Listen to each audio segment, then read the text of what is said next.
Good evening, everyone. Good evening, councillors. Good evening, officers. Good evening, members of the press and members of the public. Thank you for joining us this evening to this planning committee held on Tuesday, the 22nd of June. I'll start with the first item on the agenda, which is apologies for absence. Do I have any apologies? Councillor Harlott, Councillor Clark, Harlott. We have Councillor Hinton standing in for Councillor Harlott. Okay, all noted, thank you. Next item on the agenda is declarations of interest. Do we have any items pecuniary related to any? No, thank you.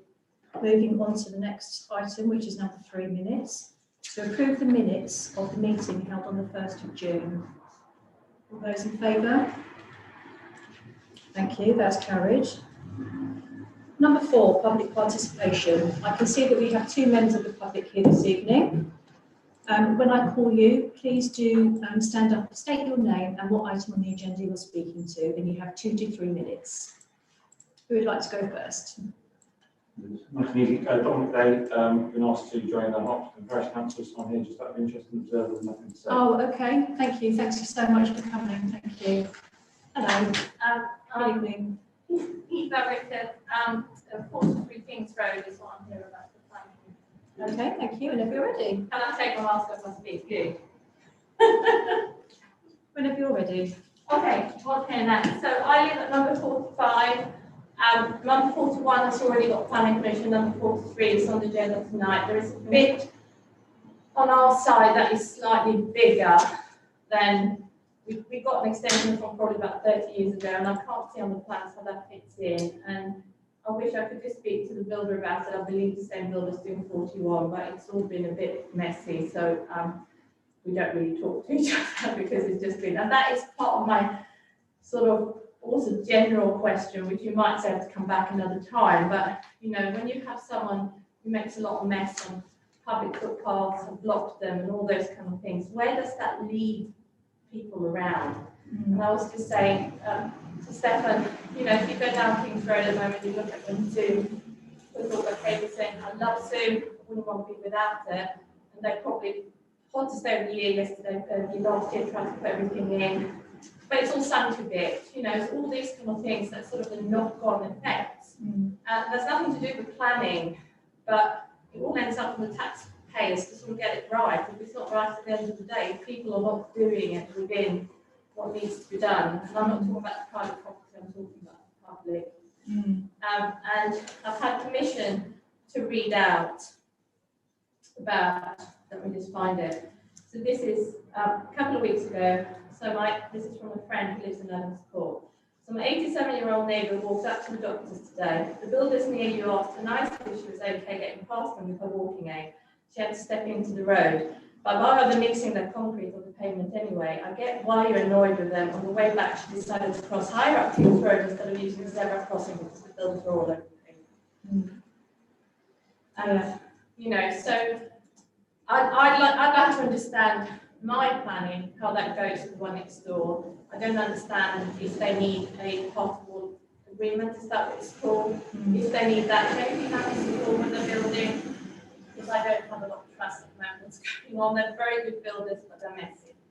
And I just sort of, those are the kind of things that I ask as a neighbour. I haven't got a clue what happens. You know, am I then in a legal thing with people? Yeah, sure. Okay, thank you. Sorry, councillors, do you have any questions? Yeah. Are they the same people that are doing the one 2 doors down? Yeah. Are they going to be the same ones doing that I next believe so. Right, because it is an awful mess. I have seen it for myself. I have had to cross the road when they're delivering, and they are not very considerate when it comes to pedestrians and stuff. It is quite dangerous. So if that could be taken into consideration. Yeah. Our planning officer, Jodie Ryan, would like to speak. It's not actually a planning consideration in terms of mess, and It's dangerous, but we can, if we want to, report it to environmental health, SODC, to say we'll investigate mess and nuisances. So we can go down that route if required. Whose pavement is that? Yeah, we could still, yeah, we could report it to them as well, but it would be SVTC that would investigate it. It has cleared up. I think someone did speak to me, it has cleared up a lot, but I think it's been going on for quite a while. You can't cross the road. Right, councillor Garyshak and then councillor Hinton, please. Yeah, just a couple of things. I'll take on board the point about Zoom.